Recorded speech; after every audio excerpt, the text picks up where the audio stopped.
Hey, what's going on, guys? Welcome to another video on Redhead Rumble. And today's video, we're going to be talking about what we know so far this week and also what's coming up at the weekend, which I can't wait to get into. We're getting so much closer to Better BF Bivol. I cannot wait. So, at the weekend, we've got Jack Catterall versus Barbosa Jr.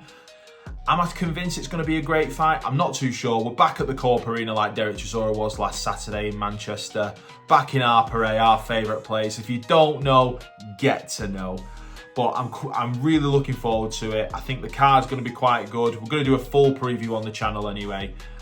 We've got Reece Belotti's on the card and I think a few others, but I will go through that in a separate video later on this week. We've also got Duarte versus Madueno, and that's a Golden Boy show. It's on really early hours Sunday morning. I'll probably watch that Sunday morning, offer a bit of a review. There's not many fights on there that I'm too excited for, but I'm looking forward to watching it regardless. There's a one to watch for me personally, Daniel Garcia. I'll put a quick clip of his last fight. Left body up seems to be his favourite punch, just lunging in with it. Absolutely smashing and grabbing the living daylights out of this bloke, poor guy. Great fighter, one to look out for in the future. Looks like Golden Boy will be resting their stalls after him once, obviously, they get him enough exposure, basically. But yeah, looking forward to that. And moving swiftly on. Recently on TalkSport, now I don't know what you guys think about TalkSport boxing, but me personally, I'm a fan of the podcast. I think that it offers quite a lot to fans. They get some good names in there, names that don't necessarily blaze out the screen, but they do offer a bit of more of an insight onto separate things. And I think that's exactly what Liam Smith did the other day. We were talking Eubank Jr., the rematch when he came in, 40% the man he was before, but he gave his reasons.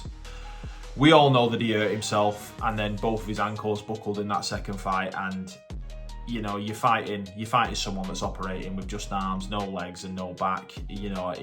If you watch it, I would refer you go watch it. It was quite insightful. It shows sort of whereabouts he's at in his career. He's 36 now. It's only him and Callum boxing out, the famous brothers from Liverpool now, the Smith brothers. So it's probably going to be like his last swan song, like maybe his last run. Liam Smith is now beefy, as we all know him, is a veteran of our sport. So I do want to see him go out on his terms, and I think that if he can make a bit more money like every boxer wants to, like every boxer should do, then hopefully we'll see a good last run for Beefy, and then we can follow Callum. Yeah, fantastic. So if you haven't watched it, go over to TalkSport's YouTube channel, watch the podcast. Remember, Liam Smith, he's fought Canelo in Dallas. He's done everything. He's been world champ. He beat Anthony Fowler when everyone thought Anthony Fowler on the come up. He beat Eubank Jr. in the first fight, convincingly, might I add. But in the second fight, there was clearly something wrong. So I'm not going to go too far as to say that he's shot or he's done, because he's not. He's definitely still got some fight left. Last two bits to touch on today. We've had Carl Froch again offer to fight Jake Paul for charity. Now, Froch, as we well know, he fought in front of 80,000 fans at Wembley, like we all like to laugh at him for. However, let's have it right. He's getting on now. He's closer to 50 than he is 40. Do you want to be getting in with Jake Paul? I know Jake Paul, he's not the best. He's not got the best pedigree when it comes to boxing, but he's the younger man. He's got he's got everything. The age is just a number in a lot of categories, a lot of sports, a lot of anything, but in boxing especially, age is not just a number.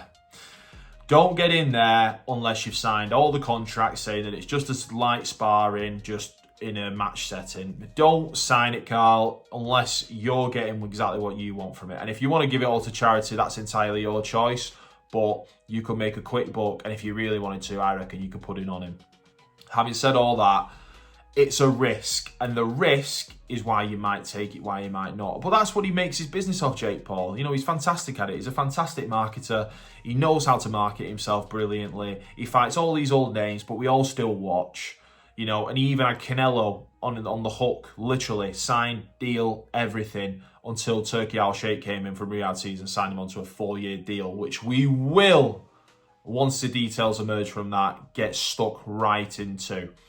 So yeah, Carl Froch, if you're listening, take the fight if you want, mate, but you don't need to prove anything to anyone. You were a super middleweight champ. Look at you, mate. Look at what you're doing now. Froch on Fighting, massive on YouTube. You're not afraid to speak your mind. If you've not gone and seen it, I'll even leave a link for you, Carl, even though probably no one's watching this. Fantastic content. And I won't hear anyone give you shit about the Turkey Al Sheikh interview, because you're in there with a very powerful man. And let's have it right. There's some things we disagree with the Saudis. There's some things that we agree with the Saudis. Overall, they're making it a better sport, and that's what we've got to remember. It's all about the fights. It's not about the ins and outs of the ring. It's the fights, and that is all it is. So, Carl, all the best, mate. Love you to bits. Then, to finally finish this video, this quick little video for you guys, just want to see what we're sort of gauging out there. Fury is back in the gym. Tyson Fury has... There's been a video come out online of Tyson Fury back in the gym with Paris on a treadmill. Nice and easy. Is it just his calm life? Some pundits around there are keeping the name in his mouth. You know, they're thinking, you know, is he going to come back? Will he come back? Do we know? Do we not know? Will he fight AJ? Everyone's on about the AJ fight. Will he get that fight? I'm not so sure. I think he's done with the sport. I feel like that Usyk... last fight that he had with Usyk, where he had the defeat, I think that really upset him. I think he did everything he could to try and get past that guy, and it just wasn't his night. Whether that's the judging, whether it's what you think boxing is, because remember, body punches do count on the scorecard. I thought Fury handled that fight. In my honest opinion, he handled it. He was moving around, but Usyk was just peppering him with body shots, little body shots that just count. They count in amateur boxing, they count, and in pro, you know, if you're landing more than your opponent, they're going to give you the round, and that's just the simple facts of the matter. However, guys, if you did enjoy this video, please be sure to like, subscribe for more. Please, I'm really enjoying doing this for you right now. I'm loving doing content. It's really, really fun for me to do. I like being able to express my own opinions. It's a new avenue for me. I've tried this before. However, I love just talking about the sport that a lot of people love. So if you enjoy the content, guys, please do me the greatest of favours. Honour me, please, with liking and subscribing. Let me know if you like the content, and if you don't, tell me as well, because listen, every little helps. Anyway, I've been Jack. This is Redhead Rumble. See you in the next one.